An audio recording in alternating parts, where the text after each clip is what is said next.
सलाहियत का मतलब योग्यता, एबिलिटी, बहुत सारे अर्थ हैं इसके। इश्क और मुश्क छुपाए नहीं छुपते ना सर जी। इश्क नहीं, इश्क क और मुश्क क नहीं, यानी मुश्क में क के नीचे नुक्ता नहीं है, लेकिन इश्क में क के नीचे नुक्ता होना चाहिए। और बिल्कुल सही बात है कि इश्क और मुश्क छुपाए नहीं छुपते। संग दिल, सुनील सोमा कहते हैं पत्थर दिल। जी बिल्कुल ठीक कहा आपने, संग दिल, पत्थर जैसे दिल वाला, यानी कठोर हृदय।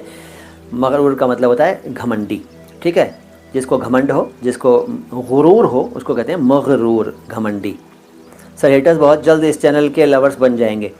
हाँ अभिषेक साहब, आप सही कह रहे हैं। ये जो हेटर्स हैं दरअसल ये बच्चे हैं। मुझे पता है कि बड़ी उम्र के लोग इस तरह की बदतमीज़ियाँ नहीं करते हैं, ये नौजवान होते हैं, है ना। तो ये बच्चे, लेकिन ये सीख भी रहे हैं। ये असल में वो बच्चे हैं जो अपने माँ बाप तक की इज़्ज़त नहीं करते होंगे, अपने माँ बाप की भी बातें नहीं मानते होंगे, तभी ये ऑनलाइन एक ग्लोबल प्लेटफॉर्म पर आकर उल्टी सीधी बातें और बदतमीज़ियाँ करते हैं। तो ये जाहिर है कि अपने माँ बाप की भी कदर नहीं करते होंगे, और उन माँ बाप ने जिन्होंने बेचारों ने इतनी मेहनतों से इनको पाल पोस कर बड़ा किया, ख़ुद आधी रोटी खाई होगी, इनको दो दो रोटी खिलाई होंगी, ख़ुद भूखे पेट सोए भी होंगे, इनकी भूख प्यास का ध्यान रखा हुआ। इनकी मम्मी जी जो होंगी वो रात रात भर जाग कर इनका ख्याल रखती होंगी। जब ये छोटे से थे, इनके पापा बेचारे मेहनत करके अपना जो भी रोज़गार करते हों वहाँ से इनके लिए दौलत जमा करते होंगे ताकि हमारे बच्चे सुखी रहें। लेकिन वो बच्चे अपने माँ बाप की मेहनतों और मोहब्बतों का मजाक उड़ाते हैं और पब्लिक के सामने, अनजाने लोगों के सामने बदतमीज़ियाँ करते हैं। अगर इनके माँ बाप ये जान जाएँ कि हमारी औलादें एक ग्लोबल प्लेटफॉर्म पर जाकर इस तरह बदतमीज़ियाँ कर रही हैं तो कितना दुख होगा। तो बच्चों और कुछ नहीं तो अपने माँ बाप का ही ख्याल करो यार। हमें तो तुम गालियाँ दे लो तो कोई बात नहीं, चलेगा, कोई प्रॉब्लम नहीं है, लेकिन अपने कम से कम अपनी माँ बाप की तरबियत का तो ध्यान रखो, पालन पोषण का तो ध्यान रखो।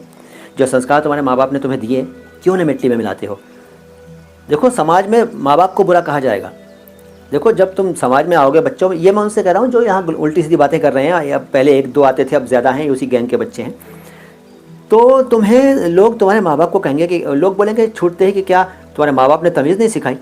तो किसको बात गई, माँ बाप को गई ना। बेचारे माँ बाप का तो कोई दोष ही नहीं है, लेकिन तुम्हारी वजह से तुम्हारे माँ बाप अपमानित हो रहे हैं अनजाने में।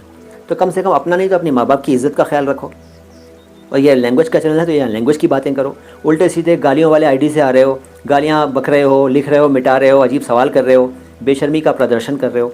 तो बच्चों तुम अपना बुरा कर रहे हो, हमारा कुछ नहीं कर रहे, ठीक है। हमारा तो ये प्रोफेशन नहीं है चैनल, ये तो तुम लोग की हेल्प के लिए, पब्लिक की हेल्प के लिए, जनसेवा के लिए चलाते हैं ताकि आपकी जानकारी बढ़े। आप सीखने आए हैं तो सीखिए। अच्छा एक काम करिए बच्चों, जो ये लोग जो हेटर्स हैं, हेटर्स बच्चों, आप लोग कुछ दिन हमारे वीडियोस देखिए ध्यान से, और ज़रा सा भी काम का लगे तब बताइएगा। और यदि काम का नहीं लगे तो सारे वीडियोस को डिसलाइक कर देना, ठीक है। और फिर कभी आना मत, और जितनी या आओ भी तो खूब गालियाँ, जो आपके मन में भड़ास हो सब निकाल देना।